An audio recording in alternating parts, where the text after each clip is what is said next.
미국에서 시작된 고금리와 강달러 쇼크가 지속되면서 현재 대부분 국가들이 환율 방어에 나서고 있습니다.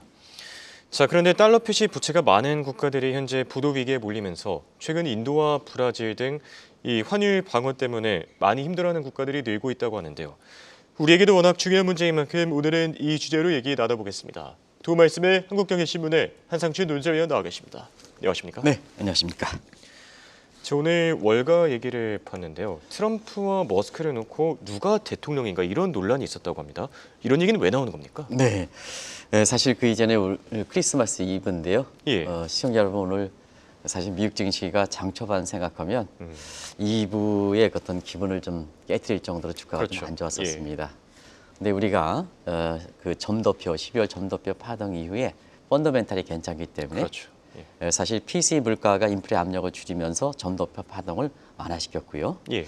오늘도 그 소비자 신뢰 지수가 상당히 낮게 나오면 인플레 문제, 경기 문제에 대한 문제가 인플레 압력을 좀 둔화시키면서 사실 점도표 파동을 좀 완충시키면서 미국의 주가가 오늘 다우존스 지수 같은 경우는 이게 일중 그래프가 아마 본부장님께서 일중 그래프가 나올지 모르겠습니다는 미국 시간으로 10시 정도에 예. 이게 42,500까지 떨어졌었습니다.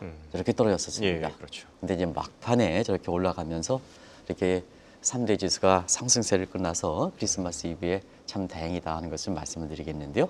사실 국제시장이라든가 이런 건 따로 놀았습니다. 왜 예. 그럴까 하는 측면은 바로 일론 머스크의 파동입니다. 그럼 일론 머스크 파동을 한번 잠시 말씀드릴게요.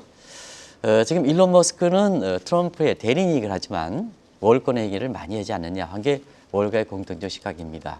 그 월권 회의와 관련해서 두 가지 사항만 시청자들께 말씀드리겠습니다. 일단 연방부채 한도 폐지 문제는 미 재무부 소관이거든요. 근데 여기에 반대하는 의원들에 대해서 이렇게 퇴출시키겠다 하는 경고 굉장히 예. 세게 나왔었죠. 그렇죠. 그리고 오늘도 연준에 대해서는 지나치게 사람이 많다. 음. 아까 우리 캐서께서도 전해드렸습니다는 맞습니다. 실제로 보면 페드는 모든 멤버 이 커뮤니티 문제로 돼 있습니다. 그래서 일론 머스크가 관장하는 더지의 정부 효율 기기에 관할 사항은 아닙니다. 예. 그런 측면에서 한번 시청자 여러분랑 같이 자 연준은 지역 연준과 함께 커뮤니티를 구성하기 때문에 인원이 많을 수밖에 없습니다.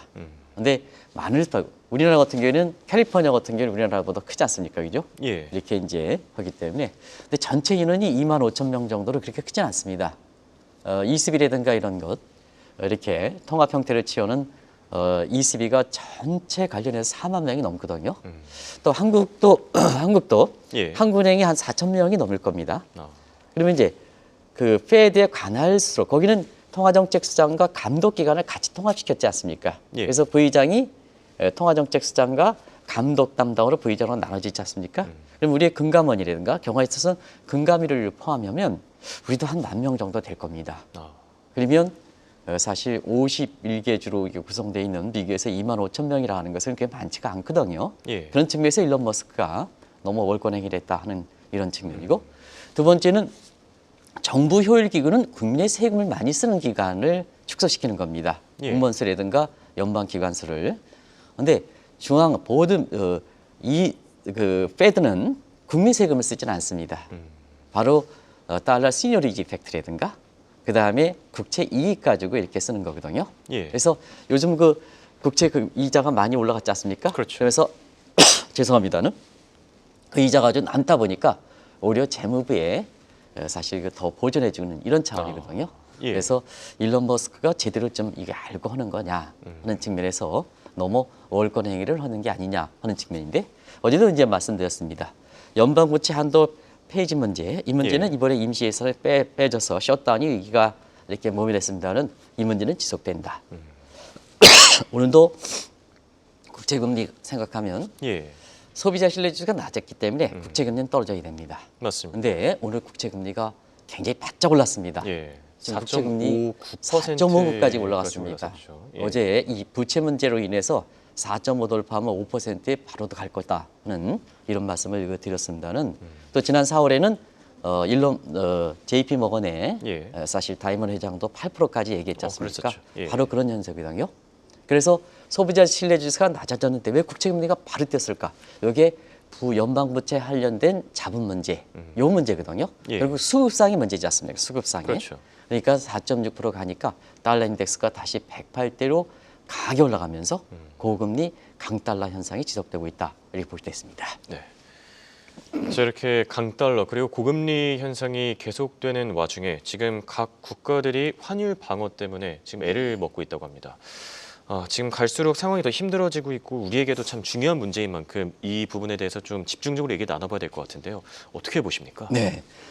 사실 고금리 강달러 문제가 의외로 많이 지속되고 있죠. 예. 근데 많은 분들은 그런 얘기를 어제도 말씀드렸습니다는 달러 인덱스가 2022년 제가 예. 성대결집이 있어서 좀 예, 그렇습니다. 물 좀 먹고 시청자 여러분한테 말씀드리겠습니다. 네, 지금 저희가 오늘 주제를 이제 고금리 그리고 강달러 쇼크에 대한 파동에 대한 얘기를 나누고 있었습니다. 환율과 관련된 잡음들 끊이질 않고 있죠. 실제로 원달러 환율 오늘 같은 경우에는 1,450원에서 거래를 마쳤고요. 또 역외 환율에서는 지금 조금 더 오르고 있습니다. 1,451원에서 움직이고 있는데 향후 어디까지 올라갈 것이냐, 뭐 저항선, 지지선에 대한 얘기들도 나오고 있고요. 자, 차례대로 천천히 나눠보도록 하겠습니다. 얘기 조금 더 이어가 볼까요? 네. 사실 지금이 2022년 10월에 달러 예. 인덱스가 114까지 홍영표 기억하시지 않습니까? 근데 지금은 이제 오늘 108대 진입해더라도 그때 비해서는 인덱스 상으로 보면 많은 그 전문가들이 외환시장에 이렇게 오랫동안 근무하지 않으신 분들이 단순히 시계열상으로 예. 달러 인덱스의 시계열상으로 보면 2022년 10월 달에 114다. 지금은 108이다. 달러 그렇죠. 약세다. 예. 이런 쪽으로 얘기하는데요. 그렇지는 않습니다. 누차에 말씀드리면 달러가 강세냐 아니냐 하면 전 세계 통화에 대해서 달러가 강세냐 아니냐 상대 비교이기 때문에 그렇죠. 이걸 좀 말씀드려야 되거든요. 예. 그래서 일단은 그 달러 인덱스는 유럽 비중이 많이 포함되어 있기 때문에 사실 유럽에서 왜곡 현상이 심하기 때문에 이렇게 인덱스 가지고 달러 강세냐 약세냐 이게 보기에는 힘든 측면이 있습니다. 그러다 보니까 최근에 달러 인덱스가 그때에 비해서 114에 비해서 108대 하더라도 지금 전 세계 모든 통화에 대해서 강세다. 전 세계 모든 통화에 대해서 강세다. 예. 이렇게 보시면 되겠습니다. 아까 이제 잠시 말씀드렸습니다는 지금 보면 유럽이 1유로 1달러를 깨질 수 있는 이런 분위기죠. 시청자 여러분. 그리고 오늘 원달러 환율도 정부에서 많은 노력을 하고 있습니다는 장중한 때 1,454원대까지 갔습니다. 그리고 엔달러 환율도 157엔 정도, 8엔 정도까지 가고 있고 예. 헤어라 같은 경우에도 지금 6.3 헤어라 이렇게까지 가고 있고 루피아도 사실 그 85 루피에서 달러 대비해서 이들 국가의 통화는 사상 최저치까지 이게 따라가는 사이거든요. 최근에 한번 특징을 보면 최근에 모든 통화에 있어서 달러 강세고 특히 신흥국 통화에 대해서 강세가 나타나는 것이 그렇다 이렇게 볼 수 있습니다. 그래서 신흥국의 중에서 비교적 여유가 있는 국가가 인도다. 많은 사람이 인도 많이 추천하지 않습니까? 그렇죠. 우리가 이 시간을 통해서는 뭐 인도가 너무 고평가돼 있다는 쪽으로 해서 아랍이라든가 이런 쪽으로 좀 글로벌 사우스로도 좀 재편해야 된다는 입장을 보이고 말씀드려왔습니다는 지금 사정이론 인도 같은 경우에도 지금 루피아 가치가 계속 떨어지다 보니까 환율 방어에 나서고 브라질도 더 그렇거든요. 예. 유럽도 그렇고 전 세계 모든 국가들이 정도 차이가 있습니다는 사실 환율 방어에 나서고 있다 이렇게 보시면 되겠습니다. 알겠습니다. 자, 이렇게 미국을 제외한 모든 국가들이 환율 방어에 나서는 것은 그만큼 지금 달러 표시 부채에 대한 부담이 커지고 있기 때문 이 이유 때문 아니겠습니까? 네, 환율 방어에 나서는 것은 환율이 올라가면 사실 그만큼 원리금 상환 부담이 증가하죠. 예. 그런 각도에서 시청자분랑 같이 자 9월 피벗이 단행했던 때가 9월 16일입니다. 그러면 이제 달러 부채가 많은 국가들 입장에서는 미국의 금리 내려? 그럼 예. 국채 금리 내리지? 그리고 달러도 약세가 되지 않겠냐? 이렇게 이제 봤거든요. 예. 근데 시청자 여러분 아시겠지만 수급꺾기 현상 때문에 지금 어떻습니까? 달러 인덱스가 지금 9월 17일 날 100에서 지금 108대거든요. 그렇죠. 그리고 또 한 가지는 국채 금리를 한번 보겠습니다. 10년물 국채 금리가 그때 당시에 3.6%대였습니다. 근데 지금 저기 나오죠. 저기 가장 낮은 수치가 예. 지금 제 눈이 안 보입니다는 한 3.6 정도 되죠. 그렇죠. 근데 지금은 4.57, 58, 59까지 이렇게 가고 있습니다. 맞습니다. 그러다 보니까 자 달러 강세니까 강세에 따라서 부채를 많이 갖고 있는 것은 원리금 상환 부담이 증가하겠죠. 환차손 때문에.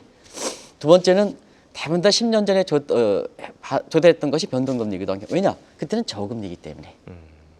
고정금리 하는 것보다는 저금리이기 때문에 그게 이제 정착화된다 하는데 자, 그때 제로금리 상태에서 지금 뭐냐면 4.57까지 가고 그렇죠. 피벗 당시에는 3.6에서 좀 피벗하면 국채금리가 떨어져서 달러 표시 부채 갖고 있는 국가들이 뭐냐면 좀 이렇게 나아지는 게 아니냐 했는데 지금 그게 4.59까지 갔거든요. 예. 그러다 보니까 환차선과 국채금리 상승에 따른 이자 부담을 펼 때는 자 9월 17 대비해서 30%가 급증하는 수준입니다.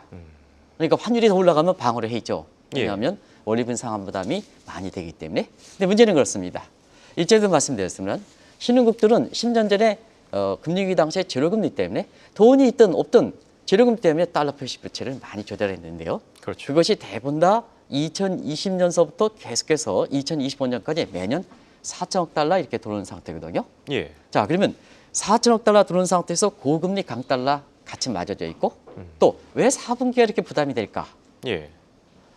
우리가 보면 회계연도 독립원칙에서 이렇게 보면 4분기에 대부분 다 갚겠다 하는 이렇게 달러 표시의 상환 기간이 4분기에 집중돼 있거든요. 그런 상태에서 지금 달러의 그 이렇게 연간에서 4천억 달러 정도가 4분기에 몰려오고 있는데요. 예. 9월 17일부터 국채금리 올라가 달러 강세돼 이거 맞물리다 보니까 리스크 밸런싱이 안 되죠. 리스크 밸런싱이 안 되니까 결과적으로 보면 대부분 국가들이 외화 부족에 몰리고 있다. 이렇게 보이면 됐습니다. 알겠습니다. 자, 그리고 신흥국을 중심으로 지금 만기가 돌아오는 달러 표시 부채 리스크 해줄링이 어려워지면서 IMF의 구제 금융을 시청하는 국가들이 늘어나고 있다는 얘기들 들리던데요. 네. 어떻게 보시죠? 이 문제는 그때그때마다 좀 전해드린 적이 있는데요. 전체적으로 한번 보겠습니다. 그리고 트럼프 정부 집권 2기랑 같이 해서 한번 보도록 하겠습니다. 예. 사실 달러 표시 부채가 굉장히 이렇게 저금리 상태에서 들어오고 약달러 상태에서 이렇게 조달했기 때문에 금리가 높아지고 이럴 때일수록 신흥국들은 그때그때마다 시달려 왔죠. 예. 이런 것이 이제 시청자 여러분 아시겠지만 2013년의 제너럴 리포트입니다.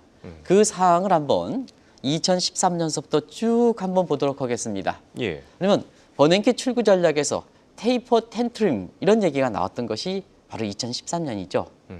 그러면 돈줄을 죄인다. 그러면 달러 표시 부채를 많이 갖고 있는 것들은 흔들리게 될 수밖에 없죠. 예. 그게 1차 테이퍼 텐트림이다 이렇게 보겠습니다. 그리고 실질적으로 미국의 금리가 2015년에 올렸죠. 그때 제닛 앨런이 페드 당시에. 예. 그러다 보니까 신흥 국가들이 다시 2차 긴축 발장에 시달렸죠.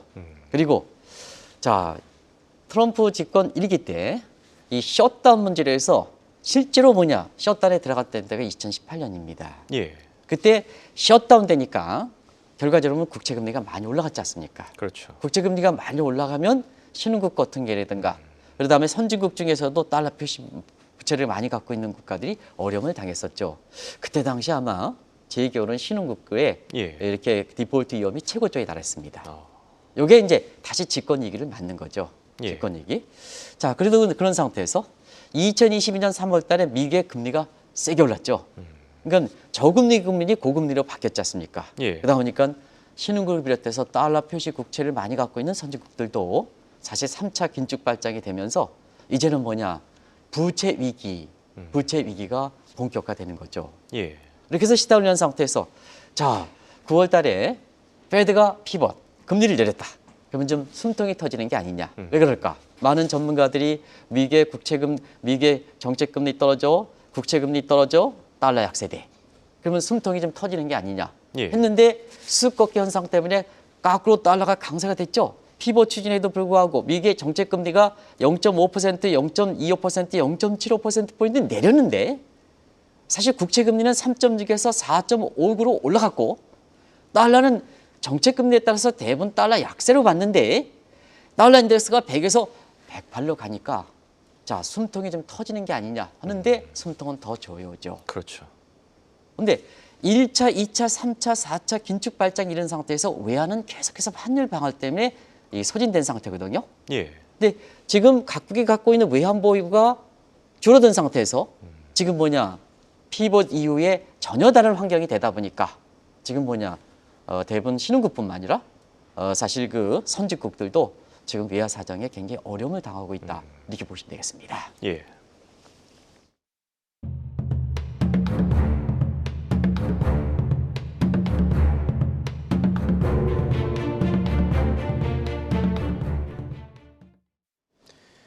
문제는 이게 신흥국뿐만 아니라 지금 선진국에도 빠르게 퍼지고 있다는 점입니다. 자, 트럼프 정부가 다시 들어서면은 이 위험이 더 커질 거라는 시각들 나오고 있지 않습니까? 네. 트럼프가 내년 1월 20일 날 출범할 예. 때 세계 보건계 탈퇴하겠다. 그렇죠. 1기 때는 사실 파리 신협약에서 탈퇴하겠다. 근데 예. 이번에 세계 보건계에서 탈퇴하겠다. 그리고 대부분 유엔이라든가 이런 데 있잖아요. 이런 데 예. 비협조적으로 나오는 상태거든요. 자, 그러면 지금 고금리 강달러 쇼크에서 외화가 부족한 국가에서 IMF에 구제금리 신청을 하는데요.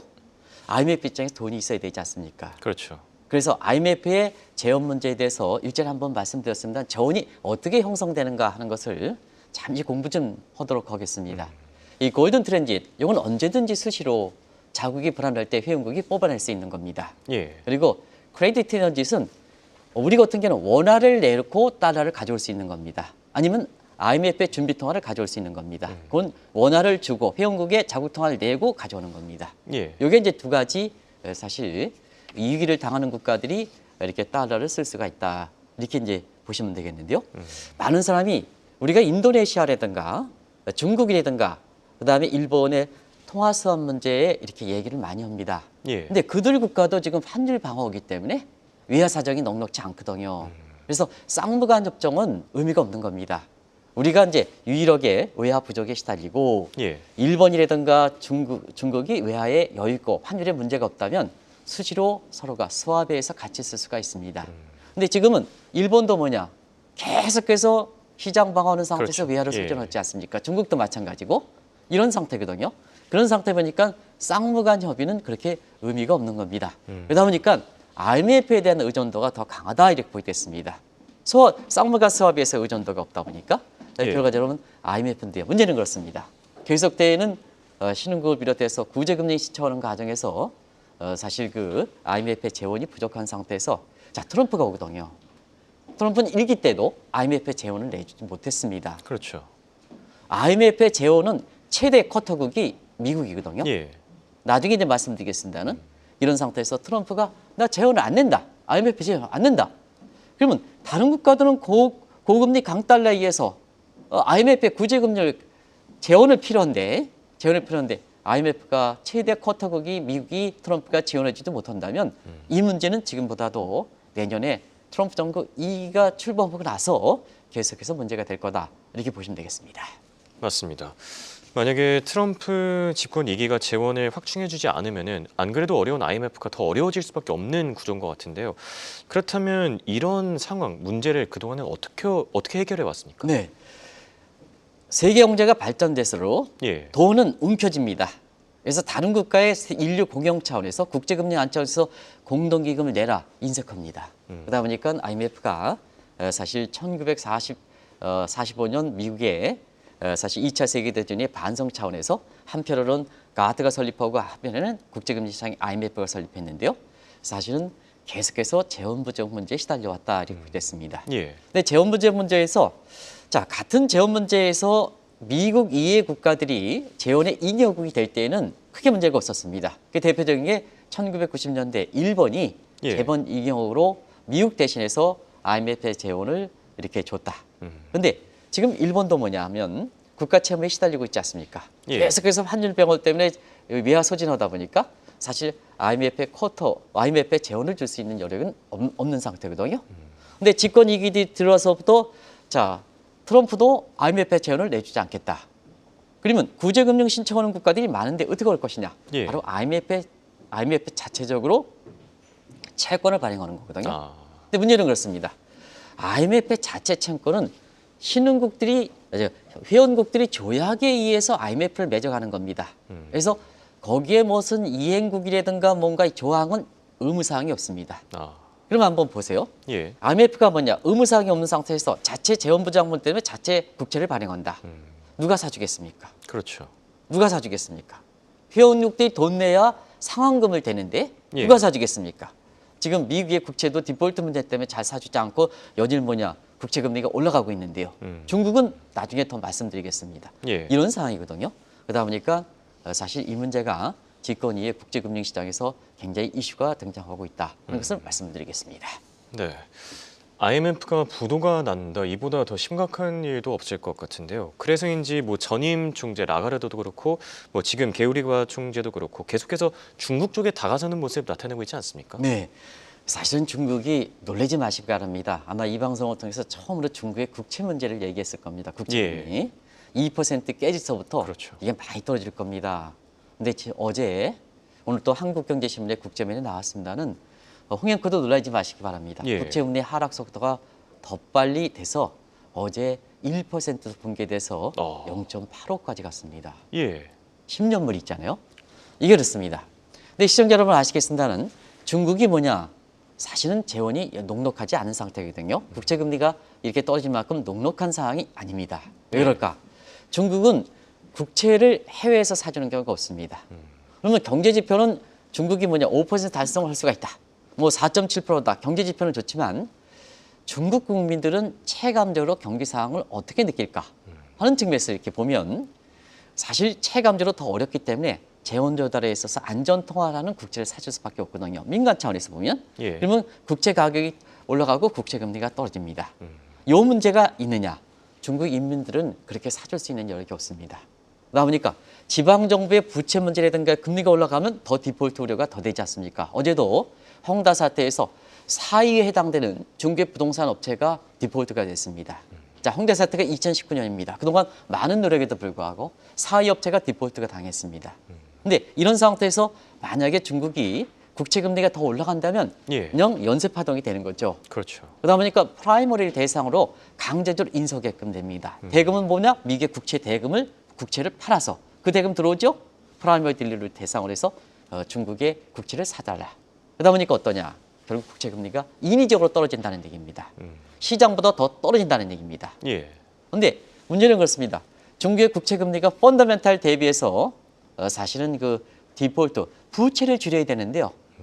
금리를 떨어뜨려서 원리금 상환에서 당장은 뭐냐? 당장은 테크니컬 디폴트 상태, 디폴트를 피해갈 수 있지만 국제 금융 시장에서 이렇게 보면 지금은 테크니컬 디폴트 상태다.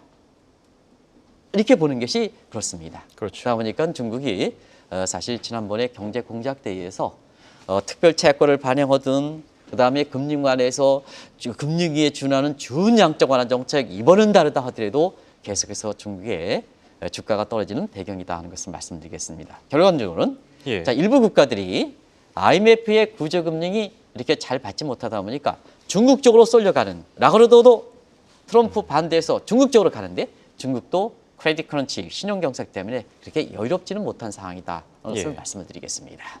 알겠습니다. 자, 그렇다면 앞으로 상황이 어떻게 전개될지 최근 들어서 미중 간의 마찰이 계속해서 격화되고 있죠. 자, 그런 만큼 IMF도 이제는 변해야 된다. 이런 목소리가 커지고 있지 않습니까? 네, 변하는 목소리가 많죠. 간단히 말씀드리면 유럽에서도 유럽판 EMF, 유로피언 마니터리 펀드 그렇게 이제 되고요. 중국도 CRA 이렇게 해서 분권되고 있습니다. 여기 아직 다른 국가의 구제금융을 분담할 만큼 이치가 되진 않지 않습니까? CLA도 아까 말씀드렸다시피 그런 식으로 해서 나중에 이 문제는 내년에 EMF라든가 CRA든가 이런 문제에서 구체화되면 더 말씀드리겠습니다. 알겠습니다. 자, 지금까지 두 말씀의 한국경제신문의 한상준 논설위원이었습니다. 대단히 고맙습니다. 네, 고맙습니다.